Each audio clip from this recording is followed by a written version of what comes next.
भारत और पाकिस्तान के बीच तनाव उस नाजुक मोड़ पर पहुंच चुका है जहां एक छोटी सी चूक पूरी दुनिया की तकदीर बदल सकती है। एक मिसाइल की गलती सीमित संघर्ष को तीसरे विश्व युद्ध की आग में बदल सकती है। क्या वर्ल्ड वॉर 3 की चिंगारी अब सिर्फ हवा में नहीं, जमीन पर गिरने ही वाली है? और ऑपरेशन सिंदूर, क्या वो एक सीक्रेट मिशन था या एक ऐसी चिंगारी जो दुनिया को राख बना सकती है? क्या ये बस एक ऑपरेशन नहीं बल्कि एक ऐसी आग थी जो वर्ल्ड वॉर 3 का दरवाजा खोल सकती है? आज के इस वीडियो में हम आपको शुरुआत से लेकर अभी तक की पूरी कहानी बताएंगे। सच्चाई, रणनीति और वो खतरा जो हर पल हमारे सिर पर मंडरा रहा है। तो चलिए शुरू करते हैं। सबसे पहले 22 अप्रैल 2025, वो दिन जब कश्मीर की वादियां सन्नाटे से गूंज उठीं और इंसानियत लहूलुहान हो गई। पहलगाम, जिसे मिनी स्विट्जरलैंड भी कहा जाता है, वहां 3 पाकिस्तानी आतंकवादी भारतीय सेना की वर्दी में आए और 26 बेगुनाह टूरिस्ट्स की जान ले ली। उसके 15 दिन बाद 7 मई 2025 को भारत ने इसका जवाब दिया। भारतीय वायुसेना ने ऑपरेशन सिंदूर के तहत राफेल लड़ाकू विमानों से पीओके सहित पाकिस्तान में मौजूद 9 आतंकी ठिकानों को तबाह कर दिया। इस ऑपरेशन में SSC-LP क्रूज मिसाइल और ASM हैमर बम का इस्तेमाल किया गया और 100 से ज्यादा आतंकवादी मारे गए, जिनमें ICR-14 हाईजैक और पुलवामा हमले के मास्टरमाइंड भी शामिल थे। लेकिन उसी दिन पाकिस्तान ने जम्मू कश्मीर के पुंछ जिले में सिविलियंस पर हमला किया। इस हमले में 16 लोगों की जान चली गई और 59 घायल हुए। Total of 16 civilians have been killed and 59 others have been injured in the attacks by Pakistan. उसी रात पाकिस्तान ने फिर भारत के 15 शहरों पर ड्रोन अटैक किया, लेकिन हमारी मिसाइल डिफेंस सिस्टम ने उनके इरादों को चकनाचूर कर दिया। इसके बाद दोनों देशों के बीच लगातार जवाबी कार्रवाइयां होती रहीं। फिर 10 मई 2025 को अमेरिका की मध्यस्थता में सीज फायर की घोषणा हुई, लेकिन कुछ ही घंटों में जम्मू कश्मीर के कई कस्बों और शहरों में फिर से तोपों की गड़गड़ाहट और ड्रोन देखे गए। पाकिस्तान, जो कि हरदम सीज फायर का उल्लंघन करते आया है, और यकीन मानिए, यहीं पर एक गलती हिस्ट्री चेंज कर सकती है। कोई एक मिसफायर 2 देशों की एक इलाके की लड़ाई से बढ़कर फुल फ्लेजेड वॉर या फिर वर्ल्ड वॉर में तब्दील हो सकता है। और अब ये लड़ाई सिर्फ 2 मुल्कों की नहीं रही। भारत और पाकिस्तान के हर एक कदम पर अब पूरी दुनिया की किस्मत लिख रहे हैं। इतिहास गवाह है। कभी एक गोली से युद्ध भड़क गया, जैसे वियतनाम में। कभी अविश्वास ने दुनिया को न्यूक्लियर खतरे के मुहाने पर ला खड़ा किया, जैसे क्यूबा मिसाइल संकट। और कभी नेताओं की बेरुखी ने एक पूरी नस्ल को मिटा दिया, जैसा कोसोवो में हुआ। और आज भारत और पाकिस्तान के बीच का तनाव पहलगाम से शुरू हुआ, ऑपरेशन सिंदूर तक पहुंचा और अब मिसाइल और ड्रोन हमलों में तब्दील हो चुका है, जो परमाणु शक्तियों से लैस है। और ये सिर्फ अब सरहद की लड़ाई नहीं रही, ये एक टिकिंग टाइम बॉम्ब है, क्योंकि दोनों देशों के पास हैं परमाणु हथियार। और अगर एक चूक हो गई तो ये चिंगारी तीसरे विश्व युद्ध में बदल सकती है।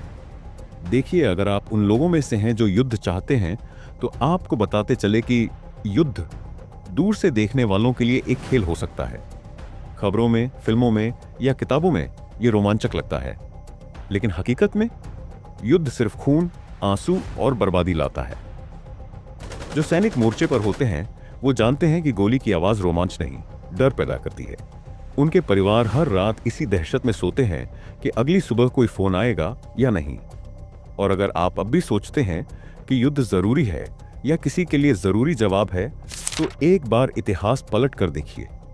पहला विश्व युद्ध 1914 में शुरू हुआ, सिर्फ एक गोली से।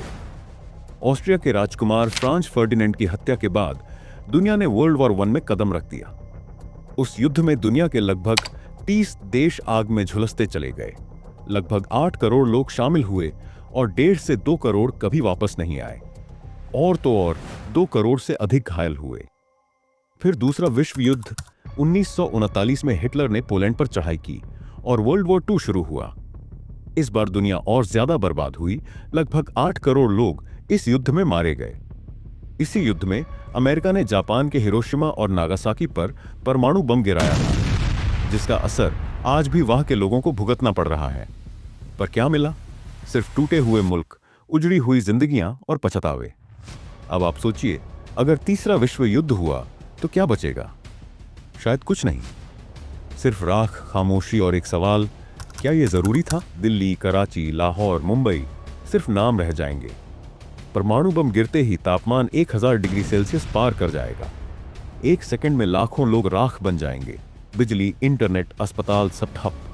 फूड और फ्यूल सप्लाई बंद। 20 करोड़ से ज्यादा लोग 1 घंटे में प्रभावित होंगे। लोग मरेंगे नहीं, तड़पेंगे। इकॉनमी 30 से 35 साल पीछे चली जाएगी। डॉलर 200 रुपए पाकर जाएगा। शेयर मार्केट जीरो तक जा सकता है। और अगर अमेरिका, रूस, चीन, नाटो, यूक्रेन इस लड़ाई में कूद पड़े तो यकीन मानिए वर्ल्ड वॉर 3 होने से कोई नहीं रोक पाएगा। और फिर वही सवाल आएगा, क्या यह जरूरी था? कोई भी देश युद्ध की शुरुआत नहीं करना चाहता, मगर कभी कभी हालात खुद ऐसा मोड़ ले लेते हैं कि सब कुछ हाथ से निकल जाता है। बस एक गलती, एक मिसफायर, एक चूक, और इतिहास की दिशा हमेशा के लिए बदल सकती है। भारत और पाकिस्तान, 2 पड़ोसी, दोनों के पास परमाणु ताकतें, जब आमने सामने होते हैं तो लड़ाई सिर्फ सीमा तक सीमित नहीं रहती। मिसाइलों की रफ्तार से तेज होती हैं गलतफहमियां। सोचिए, अगर एलओसी के तनाव के बीच एक मिसाइल अपने लक्ष्य से भटककर किसी शहर पर गिर जाए, फिर क्या होगा? शायद जवाब में दूसरा देश भी चुप न बैठे। जवाबी हमला होगा, और हो सकता है यह हमला पहले से भी ज्यादा विनाशकारी हो। फिर सामने वाला देश उससे से भी बड़ा विनाशकारी हमला करेगा। और अगर इस बदले की आग में किसी एक ने परमाणु बटन दबा दिया तो क्या होगा? इतिहास गवाह है, पहले भी मिसाइलें तकनीकी गड़बड़ी से गलत जगह गिरी हैं, मगर तब बातचीत बचा ले गई। लेकिन अगर युद्ध छिड़ा हो तब बातचीत का मौका भी नहीं मिलेगा। तब फैसले मिसाइलें लेंगी, इंसान नहीं। एक छोटी सी चूक एक बड़ी तबाही का रास्ता बन सकती है, न सिर्फ भारत और पाकिस्तान के लिए बल्कि पूरी दुनिया के लिए। और अगर हाल फिलहाल की बात करें तो 2017 में दक्षिण पूर्व एशिया के फिलीपींस में मिंडानाओ क्षेत्र का मारावी शहर आतंकवाद की आग में जल उठा। 5 महीने चले सैन्य अभियान ने पूरे शहर को खंडहर बना दिया। फिर साल 2022 जब रूस और यूक्रेन के बीच छिड़ी जंग ने पूरे यूरोप को दहलाकर रख दिया। मिसाइलें आसमान को चीरती हुई मौत बरसा रही थीं, और जमीन पर सिर्फ मलबा, आग और इंसानी लाशें थीं। शहर खामोश हो गए थे और उम्मीदें खून में डूबी पड़ी थीं। फिर आया अक्टूबर 2023, वो काली तारीख जब गाजा की तंग गलियों में इजराइल और हमास के बीच ऐसी जंग भड़की जिसने हजारों मासूम जिंदगियों को निगल लिया। इस जंग में न उम्र देखी गई, न धर्म, न अस्पतालों की पवित्रता, यहां तक कि मां की गोद में सोता बच्चा भी गोलियों से नहीं बच सका। हम आपसे पूछना चाहते हैं कि जब पूरी दुनिया जल रही है तो क्या अगला नंबर एशिया का है? क्या भारत और पाकिस्तान के बीच बढ़ता तनाव तीसरे विश्व युद्ध की शुरुआत हो सकता है? कमेंट करके जरूर बताएं। और अगर हम भारत पाकिस्तान की ताकतों की बात करें तो भारत की थल सेना दुनिया की दूसरी सबसे बड़ी सेना है, जिसमें 14 लाख से ज्यादा एक्टिव सोल्जर्स हैं। वहीं पाकिस्तान के पास लगभग 6.5 लाख सोल्जर्स हैं। लेकिन जंग सिर्फ संख्या से नहीं, ट्रेनिंग, टेक्नोलॉजी और जज्बे से लड़ी जाती है। भारतीय वायुसेना के पास 700 से ज्यादा एयरक्राफ्ट हैं, जिनमें राफेल, सुखोई, मिराज जैसे आधुनिक और घातक फाइटर जेट शामिल हैं। पाकिस्तान के पास करीब 900 एयरक्राफ्ट हैं, लेकिन तकनीक और रेंज के मामले में वह भारत से पीछे है। भारत की नौसेना एक ब्लू वाटर नेवी है जो दूर समंदर तक ऑपरेट कर सकती है। आईएनएस विक्रांत और आईएनएस विक्रमादित्य जैसे एयरक्राफ्ट कैरियर इसकी ताकत है। वहीं पाकिस्तान के पास एयरक्राफ्ट कैरियर नहीं है, जो उसकी नौसेना की एक बड़ी कमजोरी मानी जाती है। परमाणु ताकत की बात करें तो भारत के पास करीब 172 परमाणु हथियार हैं। लेकिन भारत ने एक जिम्मेदार नीति अपनाई है, नो फर्स्ट यूज, यानी भारत कभी पहले परमाणु हमला नहीं करेगा, लेकिन अगर हमला हुआ तो जवाब ऐसा होगा जो इतिहास में दर्ज हो जाएगा। पाकिस्तान के पास भी लगभग 165 परमाणु हथियार हैं, लेकिन उसने कभी नो फर्स्ट यूज की पॉलिसी को आधिकारिक रूप से स्वीकार नहीं किया, जिसकी वजह से उसकी परमाणु हथियार नीति को दुनिया भर में अस्थिर और खतरनाक माना जाता है। मिसाइल ताकत की बात करें तो भारत के पास अग्नि सीरीज की मिसाइलें हैं जो 5000 किलोमीटर तक मार कर सकती हैं।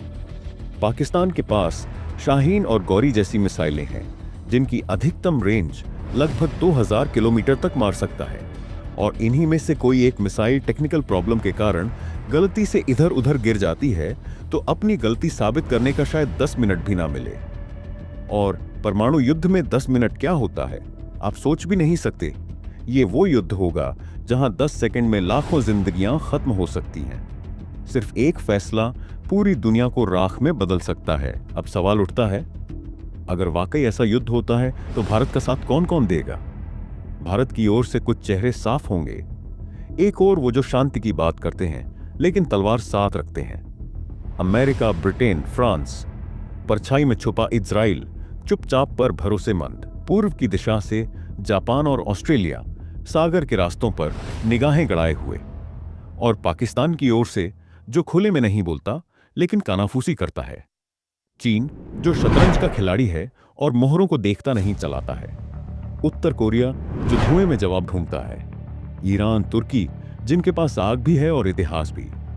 कुछ ऐसे भी होंगे जो दहलीज पर खड़े होंगे, न अंदर न बाहर। दक्षिण की मिट्टी पर बने देश, या वो जो कभी पूरब के साथ थे अब पश्चिम की ओर झुके हैं। और रूस वो एक पहेली है। एक और दोस्ती की नींव पुरानी है, दूसरी ओर नई राहें खुलती दिख रही हैं। पर शायद जब समय आएगा तो दिल पुराने रिश्तों की ही सुनेगा। अब क्या इस युद्ध को रोका जा सकता है? बिल्कुल, अगर दोनों मुल्क जंग के मैदान नहीं, बातचीत की मेज पर मिले। अगर जज्बातों पर जुनून नहीं, समझदारी हावी हो। अगर बंदूकें नहीं, शब्द चलें।